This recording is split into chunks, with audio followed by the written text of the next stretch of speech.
জামালপুরে অমিত শাহের সভা। বর্ধমানের সীতাভোগ খাইয়ে মোদিজির মিষ্টিমুখ করাবো, তৃণমূলকে হটানোর ডাক। পূর্ব বর্ধমান জেলার জামালপুর বিধানসভা কেন্দ্রের নির্বাচনী প্রচারে এসে কেন্দ্রীয় স্বরাষ্ট্রমন্ত্রী অমিত শাহ একাধিক তাৎপর্যপূর্ণ মন্তব্য করলেন। শনিবার বিজেপি প্রার্থী অরুণ হালদারের সমর্থনে আয়োজিত জনসভা থেকে তিনি আত্মবিশ্বাসের সঙ্গে জানান, প্রথম দফার ভোটের পরই স্পষ্ট পশ্চিমবঙ্গে বড়সড় সাফল্যের পথে এগোচ্ছে বিজেপি।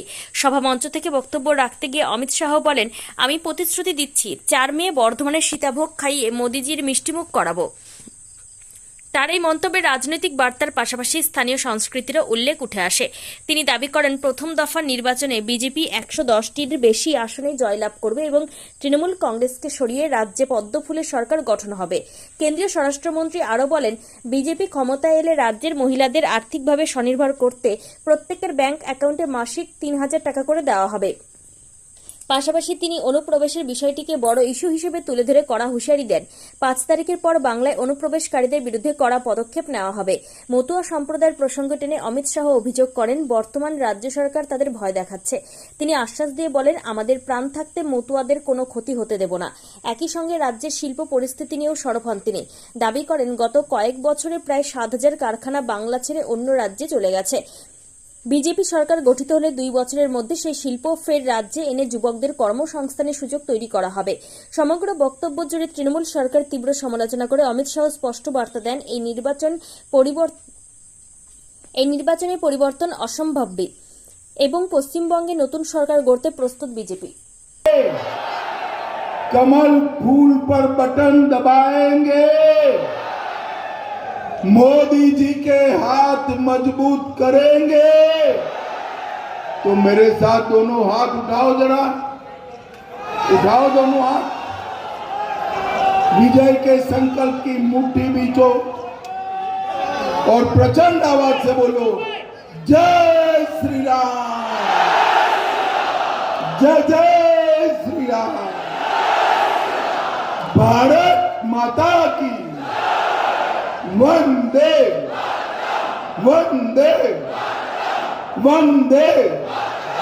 आप सभी का बहुत बहुत धन्यवाद। राम राम, नमस्कार। অবশ্যই আজকে প্রোগ্রামটা সাকসেস হয়েছে এবং আমাদের বিজয় সুনিশ্চিত। অমিত শাহ বলল যে 4 দিয়ে রোধ করবে বাংলায় এলে পরে। হ্যাঁ, সেটা তো আমাদের কানুন তো তৈরি হবেই। যে কানুনটা ভারতবর্ষে আছে সেটা এখানে লাগু হবে। এখানে অনেক কানুন লাগু করতে দেয়নি স্টেট গভর্নমেন্ট। আমরা এখানে এলে আমাদের সরকার সেটা করবে। জামালপুরে বালি নিয়ে কথা বললেন যে বালির সিন্ডিকেট আমি বন্ধ করে দেবো। এই যে বালি অবৈধভাবে মানুষের অতিষ্ঠ করে দিচ্ছে তাদের জীবন এবং তাদের অবৈধ পয়সা একটা মানুষের কাছে গিয়ে তার যে একটা কন্ট্রোল করার রাজনীতি, জামালপুরকে আমিই কন্ট্রোল করব। জামালপুরকে আমরা সবাই কন্ট্রোল করব। গ্রামবাসীদের জামালপুরের গরিব মানুষরাই জামালপুরকে কন্ট্রোল করবে, এটা আমি জানি। একটাই বক্তব্য, জামালপুরে যে অবৈধভাবে বালি তোলা হচ্ছে সেখানে যে চাষের জল পাওয়া যাচ্ছে না, চাষের জল শুকিয়ে যাচ্ছে। তো অবৈধ খনন হতো, এটাই তো রোখার দরকার। সরকারের আইন আছে, সেই আইনটা আমি একজন বিধায়ক হয়ে, আমি একজন এখানকার মেইন ভূমিকায় থাকা লোক, আমার শুধুমাত্র নিজের স্বার্থে কাটমানি খাওয়ার স্বার্থে আমি কাজ করলে তো এরকম অবস্থা হবেই।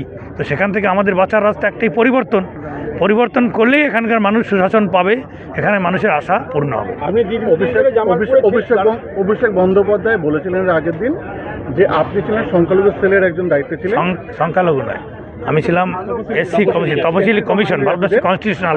জন্য কি করেছেন আপনি? আমি যা করেছি তার যদি ইতিহাস আমি এখানে বলতে যাই, তো ইতিহাসে ভারতবর্ষের প্রথম বাঙালি হিসাবে ভাইস চেয়ারম্যান এবং চেয়ারম্যানের দায়িত্ব নিয়ে আমি ইতিহাস সৃষ্টি করেছি।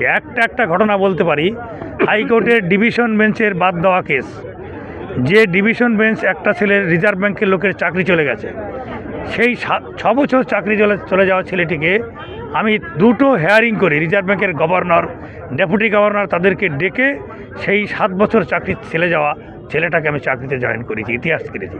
সেখানে হাইকোর্টের ডিভিশন বেঞ্চের রায় ছিল। ডিভিশন বেঞ্চের রায়কে সম্মান জানিয়েই ডিপার্টমেন্টকে বাধ্য করিয়েছি